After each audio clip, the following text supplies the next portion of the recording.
আসসালামু আলাইকুম ভিউয়ার্স, আমি আজকে এই ভিডিওতে আপনাদের জন্য নিয়ে এসেছি রুল 6 এর एग्जांपल, যা আমরা মডেল ভার্ব বলে থাকি। আর রুল 1 থেকে রুল 5 নিয়ে আমি অলরেডি ফার্স্ট ভিডিও আপলোড দিয়েছি এই চ্যানেলে। আপনারা এই ভিডিওর ডেসক্রিপশনে থাকা লিংকগুলোতে ক্লিক করে দেখে আসতে পারেন। তাহলে চলুন আমরা এখন রুল 6 এর एग्जांपले চলে আসি। হ্যালো ভিউয়ার্স, এখন লক্ষ্য করেন বাংলা বাক্যের শেষে তে, তো, তেন, থাম উল্লেখ থাকবে। অর্থাৎ আমরা প্রতিদিন যে বাংলা ভাষা ইউজ করি সেই বাংলা বাক্যের শেষে তে, তো, তেন, থাম উল্লেখ থাকবে। ইংলিশ স্ট্রাকচারটি হবে সাবজেক্ট প্লাস ওড প্লাস বি1 plus object plus extension. Okay, আমরা আজকে শুধু সাবজেক্ট প্লাস ওড প্লাস বি1 নেব, অবজেক্ট এবং এক্সটেনশন নেব না। সেন্টেন্সগুলো ছোটো ছোটোভাবে তৈরি করব। ওকে, আর এখানে নিচে লক্ষ্য করেন, উড নটের সংক্ষিপ্ত ফর্ম হলো উডেন্ট। অর্থাৎ আমরা যখন ইংলিশ সেন্টেন্সকে নেগেটিভ করব তখন উড নটও ইউজ করতে পারবো এবং উড নট ব্যবহার না করে উডেন্ট অর্থাৎ উড নটের সংক্ষিপ্ত ফর্ম ইউজ করতে পারবো। আর আমি আজকে এই ভার্বগুলি নেব, এই 8টি ভার্ব দিয়ে আমি সেন্টেন্স মেক করব। তাহলে চলুন আমার সেন্টেন্সে চলে যাই। 1 নম্বর সেন্টেন্স হলো বাংলাতে আমি বলতাম।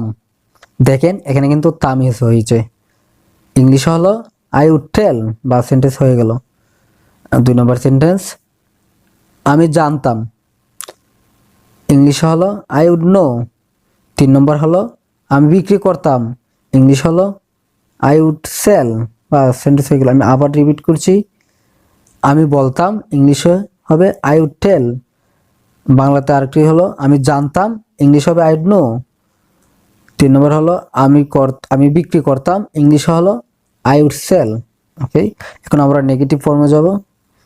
অ্যাফার্মেটিভের নেগেটিভ সেন্টেন্স হলো 2 নম্বর আমি বলতাম না, নেগেটিভ ফর্ম। ইংলিশ হলো আই উড নট টেল। আর হলো আমি জানতাম না, ইংলিশে হবে আই উড নট নো, অথবা আই উডেন্ট নো। আর 3 নম্বরটি হলো আমি বিক্রি করতাম না, ইংলিশে হলো আই উড নট সেল।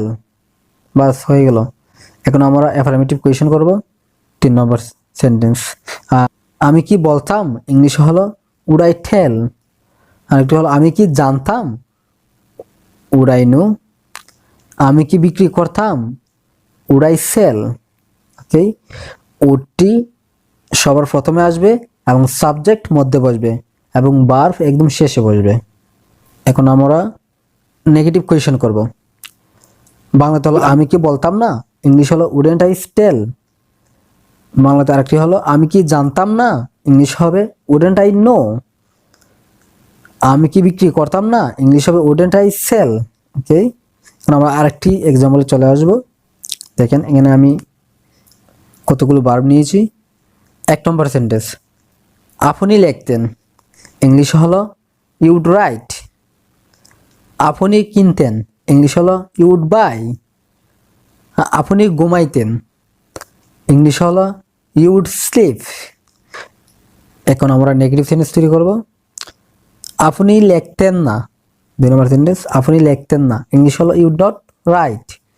আপনি কিনতেন না, ইংলিশ হলো ইউড নট বাই। আপনি ঘুমাইতেন না, ইংলিশ হলো ইউড নট স্লিপ। এখন আমরা অ্যাফার্মেটিভ কোয়েশ্চন করব। 3 নম্বর আপনি কি লিখতেন, ইংলিশ হলো উড ইউ রাইট। আপনি কি কিনতেন, ইংলিশ হলো উড ইউ বাই। আপনি কি ঘুমাইতেন, ইংলিশ হলো উড ইউ স্লিপ। ওকে, এখন আমরা নেগেটিভ কোয়েশ্চন করব। নেগেটিভ কোয়েশ্চন 6 নম্বর আপনি কি লিখতেন না, ইংলিশ হলো উডেন্ট ইউ রাইট। আপনি কি কিনতেন না, উডেন্ট ইউ বাই। আপনি কি ঘুমাইতেন না, উডেন্ট ইউ স্লিপ। ওকে, এখন আমরা ডাবল কোয়েশ্চন দিয়ে সেন্টেন্স তৈরি করব। এখানে লক্ষ্য করেন 1 থেকে নিয়ে 4 পর্যন্ত হলো টেন্সের এবং বাকি 5 থেকে নিয়ে 20 পর্যন্ত হলো ডাবল কোয়েশ্চেনের। ওকে, তাহলে আমরা সেন্টেন্স মেকিং করি। বাংলাতে হলো সে দেখতো, ইংলিশ হবে হি উড সি। 2 নম্বর সেন্টেন্স সে দেখতো না, নেগেটিভ সেন্টেন্স, ইংলিশ হলো হি উড নট সি। সে কি দেখতো, affirmative question would he see. সে কি দেখতো না? Wouldn't he see. সে কি দেখতো? ডব্লিউএইচ কোয়েশ্চেন 5 নম্বর। লক্ষ্য করেন 5 নম্বর। সে কি দেখতো? What would he see. সে কি দেখতো না? Negative question. সে কি দেখতো না? What wouldn't he see. সে কখন দেখতো? When would he see. সে কখন দেখতো না? When wouldn't he see. সে কোথায় দেখতো?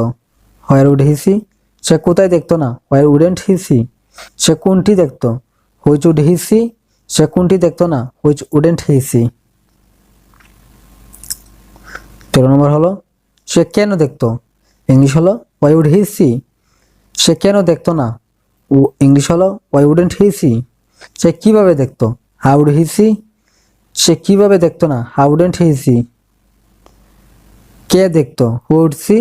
কে দেখতো না? Who wouldn't see. কারা দেখতো? প্লুরাল। Who would see. কারা দেখতো না? Who wouldn't C. দেখেন আমি যেভাবে 1 থেকে 20 পর্যন্ত সেন্টেন্স মেক করছি ডব্লিউএইচ কোয়েশনের সাহায্য নিয়ে, ঠিক একইভাবে আপনারাও সাবজেক্ট এবং ভার্ব চেঞ্জ করে করে অসংখ্য সেন্টেন্স তৈরি করবেন ডব্লিউএইচ কোয়েশনের মাধ্যমে। আর আশা করি আপনারা আজকের এই ভিডিওতে উডের ব্যবহার বুঝতে পেরেছেন। তো ভিউয়ার্স, আজকের ভিডিওটি এই পর্যন্তই। আবার দেখা হবে নেক্সট ভিডিওতে। সবাই ভালো থাকবেন।